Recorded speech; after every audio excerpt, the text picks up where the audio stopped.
Mungu, anaongea na Mungu, anapewa maelekezo. Ndio maana nipo mahali hapa, nimepewa maelekezo nikuletee injili hii, nikuletee usalama wa maisha yako. Nimepewa maelekezo. Mungu huyu ninayemwabudu, Mungu huyu ninayemtumikia ni wa maelekezo. Kwa mtu akiwa atakuona wewe ni mwema, akikuona wewe unamtii, atakuona wewe una akili, akikuona wewe unamwogopa, akikuona unamheshimu yeye. Mungu ni wa maelekezo. Nimepewa maelekezo haya. Nuhu alipewa maelekezo, tengeneza safina, ufanye hivi, ufanye hivi, ufanye hivi. Nuhu akafanya hivyo. Sasa ambao wale waliokuwa wanaona kwamba Mungu ataweza kama hapa maji moto, wengine wanasema kuokoka ni nini? Kwani hivi nilivyo tajiri ndio? Acha utajiri wako kwa Mungu ni takataka. Nakwambia hivyo. Magari yako ni taka kwa Mungu. Ng'ombe zako sawa na fisi kwa Mungu. Wewe ndiye unayependwa na Mungu. Kiumbe cha thamani mbele za Mungu ni mwanadamu, sio kitu kingine.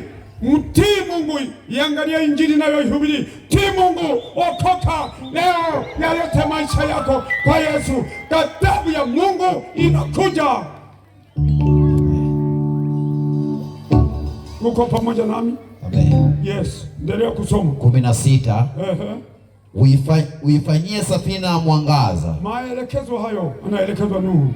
Ukaumalizie juu kiasi cha mkono mmoja. Ukautie mlango wa safina katika ubavu wake. Ndio. Ukaifanyie dari 3. Ya chini, ya pili na ya tatu. 17. Na tazama, nitaleta gharika ya maji juu ya nchi, niharibu kila kitu chenye mwili. Ndio. Na pumzi na uhai kisiwepo chini ya mbingu. Ndio. Kila kilichoko duniani kitakufa. 18 na mwisho. Lakini nitafanya agano langu nawe kuwa thabiti. Nitafanya agano nawe Nuhu. Sisi ni uzao kutoka kwa Nuhu. Mbegu iliyoingia kwenye safina ndimo tulimotokea. Waliotoka kwa Adamu moja kwa moja wote waliteketea. Uamini usiamini, hayo yanakuja na hayo ndio tunayaendea.